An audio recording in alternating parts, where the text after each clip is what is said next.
Launched in 2020, the Brooklyn Economic Justice Project, BEJP, is a community-based economic justice accelerator in central Brooklyn that fosters collective action among a hyper-local cohort of advocates and leaders to achieve economic liberation for women and gender-expansive people of color and their communities.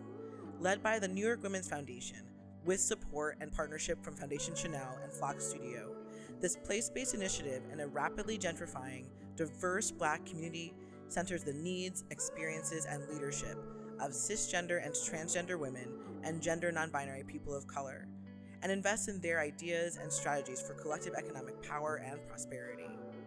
Rooted in a gender and racial justice framework, this initiative creates an inclusive space for leaders to imagine, co-create, and realize their own futures. We get to build new visions, we get to work with people who are doing the same things and care about the same things that we do. It means that we get to really invest in our own community.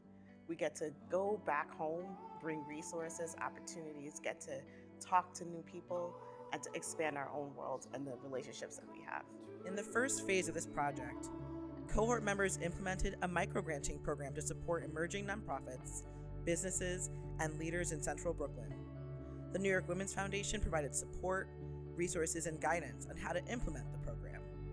A new and expanded cohort is exploring what they want to do in the second phase of this project, building on the experience of the microgrants while testing other pathways for economic security and justice for women and gender nonconforming residents of central Brooklyn and for communities of color in general.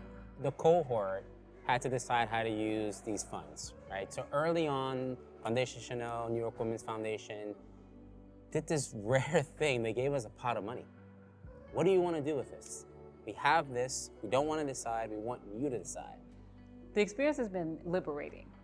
It has been completely liberating. Just even going through the process of figuring out what a micro grant process should be. But I remember when we were thinking about the criteria and making sure that we removed all barriers, that we made it so easy for people to actually feel confident that they could apply for it. There's so many opportunities out there where nonprofit organizations or people who are thinking about starting nonprofit organizations are afraid. And so this, it was really important that we created this process that felt real to people, that it felt accessible. And so I was really proud that we were able to, as a collective, come up with that process and have so many people apply for it. I really felt like the work that I do every day was respected, and I didn't have to bend over backwards to do excess reporting or to check in and justify the decisions that I was making as part of the grant. And so it was very freeing.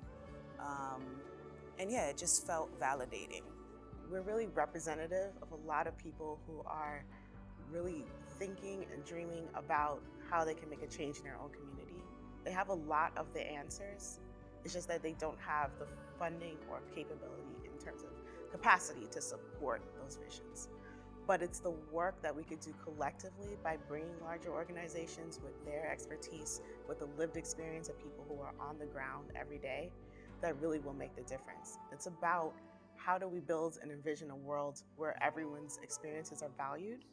What they bring to the table is given the same leverage and support as people who have always been able to be at the table.